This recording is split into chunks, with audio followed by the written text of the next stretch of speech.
మీ అందరికీ వందనాలు. నా దేవుని మిమ్మల్ని మీ కుటుంబాలను నిండాలుగా దీవించనుగాక.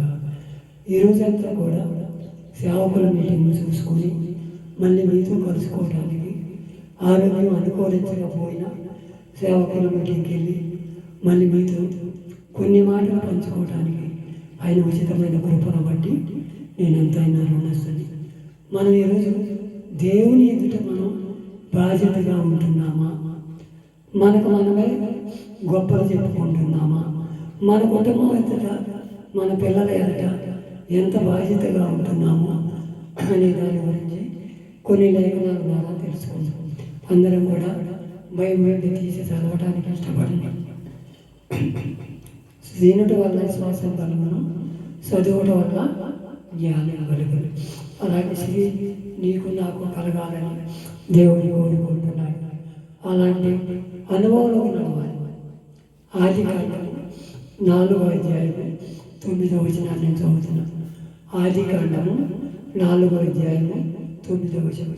యెహోవా నీ తమ్ముడైన ఏబేలు ఎక్కడున్నాడని కయోని అడగగా అతడు నేను ఎరగను, నా తమ్ముడికి నేను కావలి వాడనా అని.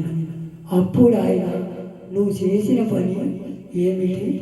నీ తమ్ముని రక్తము యొక్క స్వరము నేలలో నుండి నాకు మొదలుపెట్టుతున్నది అని దేవుడు తెలుసు.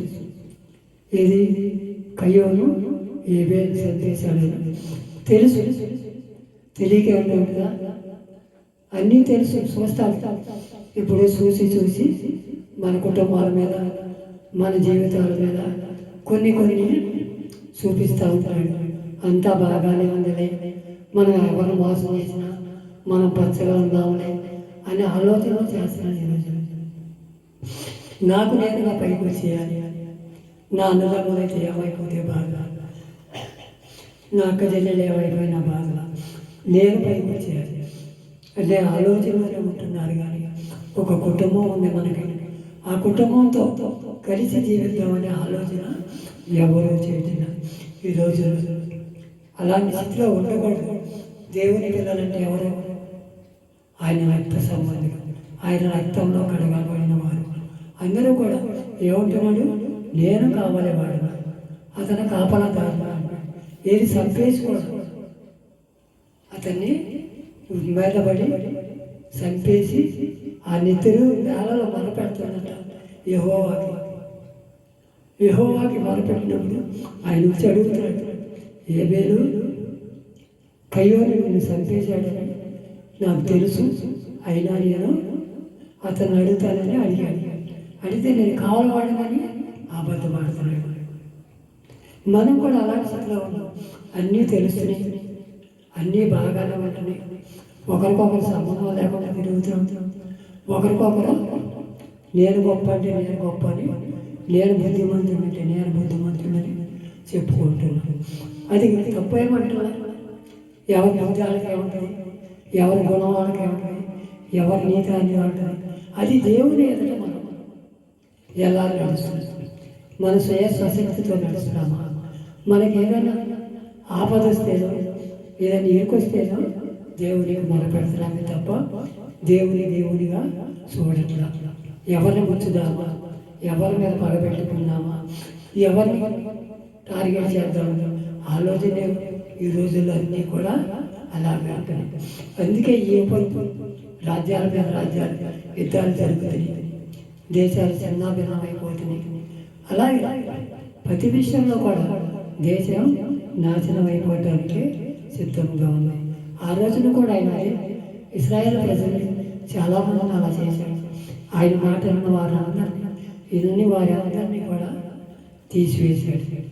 నోవాహు కాలం కూడా అంతే కదా. ఆయన మాటల్లో తమ్ముడంటే ఏంటో తెలియదు, అక్క అంటే ఏంటో తెలియదు, అందరూ పాపం చేస్తారు, తల్లి అంటే తెలియదు. ఇలాంటి స్థితిలో ఉన్న వాళ్ళందరినీ దేవుడు నాశనం చేయాలని ఒక ప్రణాళిక. ఆ కాలం మళ్ళీ వస్తుంది. ఆయన రాకడే పొడుస్తుంది, మనకు అప్పుడు మన పోకడే పొడేస్తుంది. అప్పటి వరకు కనిపెట్టుకొని ఉండాలి.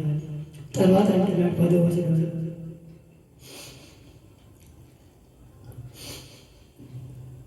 నిర్గమకాండం 2:4 వానికి ఏమి సంభవించను అని తెలుసుకొనుటకు వారి అక్క దూరముగా నిలిచి ఉండెను. ఇక్కడ మోషేను అడక్క మిరియం వీళ్ళిద్దరు కూడా 2 సంవత్సరాల పిల్లల లోపలనే చంపేయమని రాజాజ్ఞ చేశాడు. మగ పిల్లలందరినీ కూడా ఆ పిల్ల బతికించుకోవాలని తమ్ముడిని ఆ రోజు ఎంతో ప్రయాసపడి ఒక పెట్టిలో పెట్టి రాజుగారి కుమార్తె వచ్చే టయానికి అక్కడ అవతారం చేసిన కోరికలు వదిలేసి ఆ పిల్లవాడి కేకలు ఆ రాజుగారి కుమార్తె తీసుకొచ్చి చూపిస్తారు.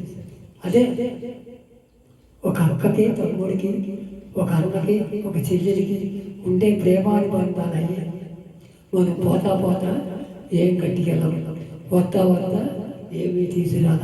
ఇక్కడే మనకి కక్ష, ఇక్కడే మనకి దురాశ దుఃఖం చేయటం, కక్షలేమో మన నాశనానికి దారితీస్తుందని లేఖనాలు తెలియపరుస్తుంది. ఇక్కడేమో అక్క తమ్ముడిని బతికించుకోవాలి, అక్కడేమో తమ్ముడిని చంపేయాలి. ఇక్కడ చూడండి ఎంత నిశ్చేసుకోవాలి. మన జీవితాలు కూడా అంటుంటున్నాయా? ఇక మీదటైనా మార్చుకోవాలి. దేవుడి బిడ్డలుగా ఎదగాలంటే ఒకరికొకరు ప్రేమించుకోవాలి, ఒకరికొకరు ఆదరించుకోవాలి, ఒకరి పట్ల ఒకరి ప్రేమానుభవం చూపించుకుంటేనే అది దేవుడి నీతి అయితే. అది దేవుడి నీతి అయ్యి మనకు గొప్ప కార్యాలు చేస్తారు. ఏమైనా బతికించుకోవచ్చు, ఎబ్రిడ్ అనిపించుకోవచ్చు, ఎబ్రి పిల్లోడు అనిపించుకోవచ్చు. ఇక్కడ భోగం అనుభవించడం కంటే దేవునిలో ఉండటం మెరుగని అక్కడ వాళ్ళందరినీ వదిలేసి వస్తాడు. ఎబ్రిడ్ మోసం బతికించుకోమంటారుగా. ఆరోనే చంపేస్తే ఏమయ్యేది? ఎబ్రిల్లో రాజు అయ్యేవాడు కాదు, ఒక ప్రవక్త అయ్యేవాడు కాదు, 30 లక్షల మందిని బతికించేవాడు కాదు. అదే తల్లిదండ్రులు పిల్లల్ని ప్రేమించాలి, పిల్లలు తల్లిదండ్రులు ప్రేమించాలి. అదే కోరుకుంటున్నాడు దేవుడు. నీలో నాలో ఆ మంచితనం ఉందా, ఆ యథార్థత ఉందా, అది కాపాడుకోవాలి. మనం ఒక్కోసారి మన పాపాల పట్టు, మన అవిధేయతను బట్టు, మనం చేసే పనులు బట్టు దేవుడు తీర్స్తాడు. ఇక్కడ సుఖంగా వెళ్ళబోస్తాడు కదా. అది లేనప్పుడు దేవుడు మనం ఎంత చేసినా అది ఉంటుంది. అది చూడు, అక్కడ మోషేని బతికించుకోవచ్చు. అలా ఏబేలేమో కయ్యోనేమో ఏబేలని చంపేశాడు. వీళ్ళిద్దరి భయాలు ఎంత తేడా ఉందోసుకోండి. దేవుడు ఇది మనకు పరీక్ష పెట్టాడు. అదే కీర్తన గ్రంథము 34వ కీర్తన 18. ఇరిగిన హృదయము గలవారు యెహోవా ఆసన్నుడు, నలిగిన మనసు గారి వారికి ఆయనే రక్షించినట్టు.